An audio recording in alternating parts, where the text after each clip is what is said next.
bienvenue pour ce nouveau numéro de Bourse Focus, le magazine dédié aux produits et services proposés par Boursorama. Et j'ai le plaisir de recevoir aujourd'hui sur le plateau Alexandre Taïeb, gérant Alécotaire chez Sycomore Asset Management. Bonjour Alexandre. Bonjour Laurent. Alexandre, ensemble, on va bien sûr parler de la gestion pilotée du contrat d'assurance vie Boursorama Vie et des mandats pilotés par Sycomore Asset Management. On a déjà eu l'occasion d'aborder pas mal l'année 2022. On va peut-être passer rapidement, mais quand même, qu'est-ce qu'il faut retenir en quelques mots, notamment si on analyse le comportement des différents mandats? Le mot principal, c'est historique. Ouais. C'est une année qui a été particulièrement compliquée, ça je pense que tout le monde le sait. On en avait eu un aperçu en 2018, quand la Banque centrale américaine avait commencé un cycle de hausse de taux. Mais très vite, si vous vous souvenez, début 2019, elle avait complètement changé son fusil d'épaule. Et donc on avait eu une année superbe sur les marchés, même deux, si on efface la crise Covid. Et donc 2022, ça a été une année complète de cycle de hausse de taux, agrémentée en plus. Rapide et violente, on pourrait le dire. Rapide et violente, exactement. On n'avait pas vu ça en 35 ans. Et de l'autre côté, on a un conflit Russie-Ukraine qui éclate dès le mois de février. Donc en fait, on a eu une conjonction d'événements et de tendances qu'on n'avait pas vues depuis très longtemps. Donc on a eu une baisse des actions et une baisse des obligations. Ce qui fait que même si vous étiez plutôt un investisseur prudent, vous faisiez la même performance quasiment que les actions, voire pire.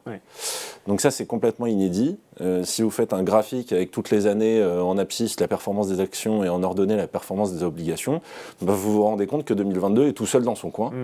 Et ça, ça a été très compliqué pour nous. C'est le fameux « il n'y a nulle part où se cacher ». C'est ça. Finalement, si vous faisiez une bonne performance en 2022, c'est que vous n'étiez pas investi, malheureusement. Du tout. Le pic d'inflation, il semble désormais passer des deux côtés de l'Atlantique. On est maintenant en train plus de parler de savoir si on va avoir une récession en 2023 et si oui, de quelle ampleur? Comment vous voyez les choses? Alors, il y a deux questions dans la question. La première étape, c'est sur le pic d'inflation.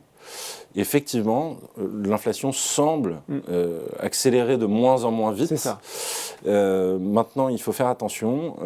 La première chose, c'est que c'est très lié au prix de l'énergie et que les prix de l'énergie sont volatiles. Donc, on a quand même ce risque que l'inflation, à un moment donné, reparte à la hausse. Parce qu'ils sont plutôt dégonflés sur les mois précédents. Tout à fait. Et d'ailleurs, c'est même le sujet principal de ce début d'année, c'est que la crise énergétique en Europe semble passer pour cet hiver, ce qui a quand même dégonflé les prix et ce qui a rassuré tout le monde. Mais si on regarde l'inflation corps maintenant, donc, on retire les prix de l'énergie, de l'alimentation, les prix les plus volatiles, on se rend compte qu'en Europe, elle continue de progresser de plus en plus vite. Donc le pic d'inflation passé, disons que les signes que nous montre l'inflation dernièrement sont plutôt encourageants, mais qu'il n'y a pas de certitude là-dessus. D'accord. Néanmoins, cela a plutôt tendance à rassurer le marché parce que le marché se projette et pense que les banques centrales vont être moins sévères du fait d'une inflation qui très progressivement se dégonfle. Je pense qu'aujourd'hui, on n'a pas encore les arguments pour voir des banques centrales qui seraient un peu plus accommodantes. De l'autre côté, concernant la récession, on pense chez Sycomore qu'on est en train d'y échapper. Dans le sens où... Mais 2022, c'était déjà un peu le cas. Plutôt une bonne nouvelle. 2022, c'était déjà un peu le cas. Quand on écoutait la majeure partie des analystes, on attendait la récession pour ce trimestre. Et puis les publications tombaient, elles étaient plutôt bonnes. Ah non, mais attendez le trimestre prochain. Et puis de proche en proche... on a l'impression d'être un peu à l'arrêt de bus et d'attendre la récession et elle n'arrive jamais. Pas. Alors je ne dis pas qu'elle va jamais arriver. On parlait de stagflation à un moment. On parlait de stagflation, absolument. Et là, le mot qui revient, c'est plus Goldilocks, c'est-à-dire une économie ni trop chaude, ni trop froide, qui serait dans le juste milieu. Et les derniers chiffres aux États-Unis nous donnent 2,9% de croissance du PIB et 3,9% d'inflation corps. C'est pas le meilleur des mondes, mais c'est quand même beaucoup mieux que ce qu'on a connu précédemment. Donc, en fait, la question qui va se poser, c'est est-ce que les banques centrales vont réussir leur pari de faire un atterrissage en douceur aux économies, ou est-ce qu'on va aller en récession? Et nous, on a pris le parti de dire que finalement, on allait faire cet atterrissage en douceur, que la récession, si elle arrivait, serait concentrée sur certaines zones, sur certains pays et sur certains trimestres, mais quand on va regarder la croissance au global sur l'année 2023, elle sera positive pour deux choses. La première, je l'ai dit, la crise énergétique a l'air relativement passée pour cet hiver en Europe, et c'est ce qui devait amener la dépression. Et la deuxième chose, c'est quand même un vent arrière très très fort, c'est la réouverture de la Chine. qui est très importante, puisque on a constaté la réouverture de l'Europe et celle des États-Unis. On a eu des dépenses de revanche sur le confinement qui ont été extrêmement fortes. Les Chinois sont restés quand même confinés beaucoup plus longtemps que nous, avec des taux d'épargne qui ont très fortement augmenté. Donc ce revenge spending, pour utiliser l'anglicisme... Peut-être que commencer. À mon avis, il fait que commencer. Ouais. Et c'est d'ailleurs même dans la publication récente d'LVMH, on voit que le mois de janvier démarre bien. Ouais. Et le synonyme de ça, c'est qu'effectivement, la population chinoise reconsomme à nouveau. Bon, on devine un scénario prudemment optimiste quand je vous écoute, et c'est déjà plutôt encourageant. Si on s'intéresse maintenant aux classes d'actifs, on commence cette année 2023 finalement avec des marchés obligataires qui ont retrouvé les faveurs des investisseurs. Peut-être un petit peu moins qu'il y a quelques mois où on était vraiment dans un environnement particulièrement favorable. Des marchés actions qui, pour le moment, vont bien. On a même en France un CAC 40 autour des 7000 points. Comment, finalement, tout ça influe sur la façon dont vous envisagez la composition des mandats pour cette année ? Est-ce que, déjà, vous avez un petit peu opéré des arbitrages stratégiques, Alexandre ? Alors oui, il y a eu des arbitrages en fin d'année dernière. Effectivement, on trouvait que la situation déjà s'améliorait. Finalement, la baisse des 2 dernières semaines de décembre est due qu'à une piqûre de rappel des banques centrales, qui sont restées dans leur dogme de monter les taux et d'avoir un discours très ferme. Donc rien de surprenant. Et donc fin décembre, on a plutôt réduit très sensiblement notre poche de monétaire pour la réinvestir et en actions et sur le marché du crédit. Ah, donc vous n'avez pas loupé le coche du rebond qui s'est dessiné à partir de décembre ? Alors, on en a peut-être loupé une partie, parce que ce qu'il faut voir aussi, c'est à l'intérieur du marché... On voit la hausse un petit peu rectiligne typiquement du CAC 40, mais même quand on regarde les autres indices, ce qui a le plus monté finalement, c'est un peu les valeurs qui avaient le plus baissé aussi en 2022 et dont on ne voulait pas forcément. Néanmoins, en termes d'exposition des portefeuilles, sur ce début janvier, oui, effectivement, on ne loupe pas, disons qu'on ne pouvait pas s'exposer plus à la hausse du marché depuis début janvier. Sur la partie action, on voit plutôt une continuité de 2022. C'est-à-dire que 2022, même si ça a été une année baissière, les valeurs qui ont le moins baissé sont celles finalement qui valaient le moins cher en valorisation. Et celles qui étaient les plus chèrement valorisées ont fait les moins bonnes performances. Valeurs décotées. Exactement. Ouais. Et on pense que ces valeurs décotées vont plutôt continuer de surperformer, puisque si je reprends mon discours du début, on ne voit pas de récession, donc on ne voit pas de raison pour les banques centrales de changer leur politique. Donc finalement, les valeurs qui sont le plus chèrement valorisées vont continuer de sous-performer si on reste dans ce qu'on appelle l'extension du cycle économique. Donc ce qu'on cherche, et ce qui est assez difficile, puisque vous le savez, dans nos mandats, on a une facette ISR extrêmement prononcée, on va chercher des fonds, des OPCVM, qui ont une facette plus sur les valeurs décotées que sur les valeurs de croissance très chères. Voilà. C'est ce qu'on a commencé à faire. Le filtre ISR est assez fort pour trouver ce type de titre et ce type d'OPCVM, mais on continue de chercher et on continue finalement de rebiaiser le portefeuille vers ça. Bon. ISR, bien sûr, c'est pour investissement socialement responsable, vous l'avez dit, c'est la promesse de Sycomore. Il faut en parler justement, parce que là, 2022, année doublement, triplement compliquée, j'ai envie de dire, pour l'investissement socialement responsable. On a eu d'un côté, il faut le dire, une performance boursière en demi-teinte, parce que les secteurs un petit peu vedettes de 2022, c'était plutôt l'aéronautique défense, c'était plutôt les énergies fossiles que les valeurs ISR. On a eu des scandales, on frappait des grands groupes connus, Orpea, Téléperformance, et puis on a eu, en fin d'année, des enquêtes qui expliquent que finalement, il y a peut-être des promesses trompeuses dans la finance durable. On a vu aussi qu'un certain nombre de fonds qui étaient article 9 ont été obligés de rétrograder en article 9, donc des débats réglementaires qui sont, il faut le dire, très compliqués pour l'investisseur individuel, qui peut terminer cette année en se disant, je le dis comme je pense, est-ce que je ne me fais pas avoir avec toute cette idée d'investissement ISR ? Qu'est-ce qu'on peut dire pour essayer d'expliquer un peu clairement ce qui s'est passé? Alors, effectivement, ça a été une année compliquée pour l'investissement socialement responsable, et effectivement triplement compliquée. Le premier élément, c'est sur les valeurs qui ont bien marché, donc que ce soit de l'armement, de la défense et des énergies fossiles. Donc sur l'armement et la défense, on a eu ce conflit qui éclate, et donc effectivement, le momentum de marché se met tout de suite sur ces valeurs-là, de l'armement, de la défense, pour dire ça plus joliment. Pourquoi j'insiste sur le côté défense, c'est qu'on a eu quand même pas mal de confrères. Et on a même pu se poser la question de est-ce qu'on intègre la défense dans le socialement responsable ? Ça nous a assez peu traversé l'esprit finalement.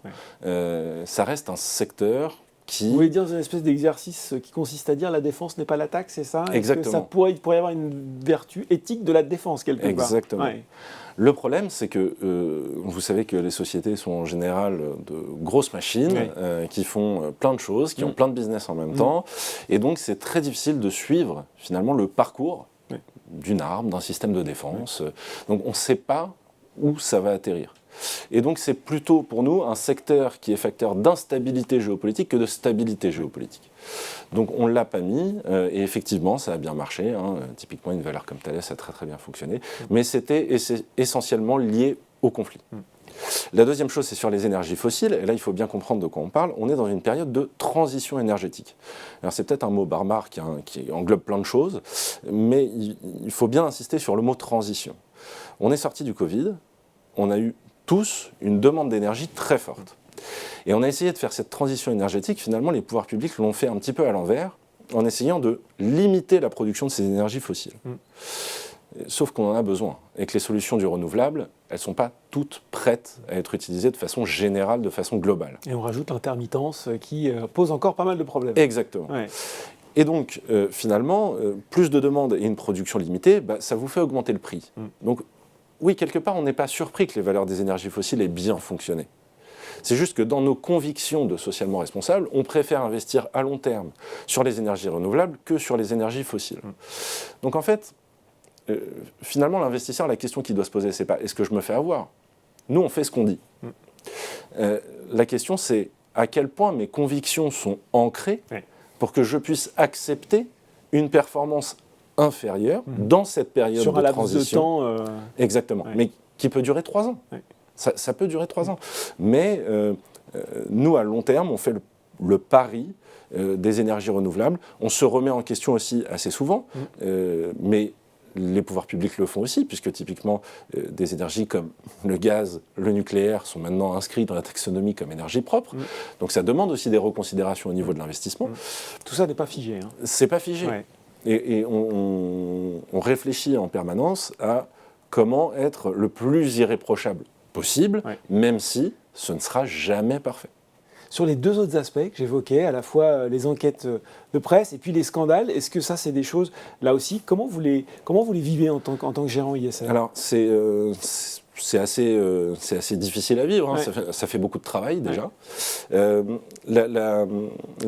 premier élément de réponse, ce serait de dire que on réagit extrêmement vite en ayant un contact avec l'entreprise, si on est investi dans cette entreprise, extrêmement rapide. On a tout un process d'engagement qui fait qu'on peut contacter l'entreprise assez rapidement et qu'elle nous répond. Et cette réponse est très importante, il faut qu'elle nous satisfasse ou non. Et après on agit. Typiquement, dans les cas, on va dire les plus gros scandales de 2022, comme Orpea d'un côté et Téléperformance de l'autre, on réfléchit à est-ce que ça remet en cause complètement le business. On entre dans nos modèles une controverse qui peut être excluante dès le début. On peut commencer par exclure une valeur et ensuite réfléchir à si on la réintègre ou pas. D'accord. Et donc en général, on prend ce parti-là. Sur Orpea, on avait vu finalement des chiffres qui donnaient des niveaux de marge qui nous paraissaient compliqués à atteindre. Et donc on pouvait se poser des questions, avoir des doutes, mais il faut aussi prendre en considération le fait qu'on fait avec l'information dont on dispose. Et que l'entreprise et que les externes nous mettent à disposition. Et donc typiquement, la façon dont on réagit et ce que ça peut nous faire en tant que gérant, finalement, ce n'est pas très différent de ce que ça peut faire sur l'analyse financière. Vous avez analysé une entreprise, les comptes étaient falsifiés, maquillés, il y avait une erreur, maquillés, ce que vous voulez. C'est un petit peu la même chose. On réétudie le cas. Et ça a été pareil pour Téléperformance, mais en l'occurrence, on n'en avait pas. On n'était pas spécialement intéressé par la valeur à ce moment-là. Mais même quand on ne l'a pas, on se permet de réfléchir parce que ce qui est intéressant, c'est on se porte toujours vers l'avenir, c'est qu'une controverse, surtout une controverse d'ampleur, ça permet en général à une entreprise de s'améliorer assez sensiblement et beaucoup plus rapidement qu'elle ne l'aurait fait s'il n'y avait pas eu de scandale. Quelquefois, il faut se brûler un peu pour, pour s'améliorer. Donc voilà, c'est très complexe, c'est beaucoup de travail, c'est toujours une déception, mais on essaye de réfléchir posément au cas, d'avoir beaucoup de contacts et avec l'entreprise et avec les externes et de continuer finalement, qu'elle soit exclue pour nous ou pas, ce process d'engagement, de dialogue qu'on a avec l'entreprise. Très clair. Quelle est votre vision, en quelques mots, de l'investissement durable en 2023 ? Comment ça peut se passer ? Alors, c'est très large l'investissement durable, mais globalement, pour 2023, mais même au-delà, sur l'investissement socialement responsable, il faut bien se rendre compte que de toute façon, ça va devenir un standard de marché. Donc, les entreprises seront petit à petit en amélioration. À partir de ce moment-là, nous, c'est beaucoup d'opportunités pour nous parce que ça élargit notre univers. Alors évidemment, il y a des secteurs qui seront toujours exclus. Je parlais de l'armement, mais on peut aussi citer le tabac, par exemple. Donc ça, ce sera toujours exclu. Néanmoins, les valeurs à l'intérieur des secteurs qui ne sont pas exclus seront finalement en constante amélioration, que ce soit sur les problématiques d'environnement, sur les problématiques sociales ou de gouvernance. Et donc, pour l'investissement durable, si on revient un petit peu sur une vue un peu plus terre-à-terre, en 2023, il y a un secteur qui nous intéresse beaucoup en ce début d'année, qui fonctionne bien d'ailleurs depuis début janvier, mais comme beaucoup de secteurs, c'est le secteur des métaux, notamment des métaux stratégiques pour la transition énergétique. Donc là, pour bien savoir de quoi on parle, il s'agit du cuivre, du nickel, du lithium, énormément de métaux qui servent. Avec beaucoup d'enjeux ESG aussi, parce que ce sont des sociétés minières, donc j'imagine que là aussi, il y a pas mal de questions à se poser. Tout à fait. Et là, clairement, il y a toujours notre modèle interne qui s'appelle SPICE, qu'on utilise, qui nous permet finalement de ranker un peu. Alors, on ne fait pas du best in class, on fait toujours du best in universe, mais on essaye de trouver les meilleures pratiques, y compris dans ces sociétés-là, dont le secteur n'est pas totalement exclu. Parce que l'utilité de ces métaux stratégiques est finalement supérieure à l'impact de la production. Finalement, la production de ces métaux-là, c'est 11 à 12% des émissions de gaz à effet de serre, si on prend juste la partie environnementale, pour éviter 80% d'émissions de gaz à effet de serre liées aux énergies fossiles. On préfère investir là-dessus. Il faut quelquefois aller au-delà du sentiment qu'on peut avoir sur un secteur de prime abord, quand je vous écoute, Alexandre. Effectivement, c'est ce qu'on appelle l'analyse à 360, où finalement on regarde les émissions qui sont réellement faites, les émissions évitées, l'utilisation, la fourniture pour la production, finalement du haut de la chaîne tout en bas jusqu'au consommateur final. Et ben voilà, merci pour ces explications très claires, très éclairantes, et ces perspectives 2023. Alexandre, on se retrouvera tous les trimestres pour faire un point sur la conjoncture et les mandats Sycomore Asset Management du contrat d'assurance vie Boursorama Vie. Merci beaucoup. Merci beaucoup. Bourse au Focus, c'est fini pour aujourd'hui. À très bientôt pour un nouveau numéro.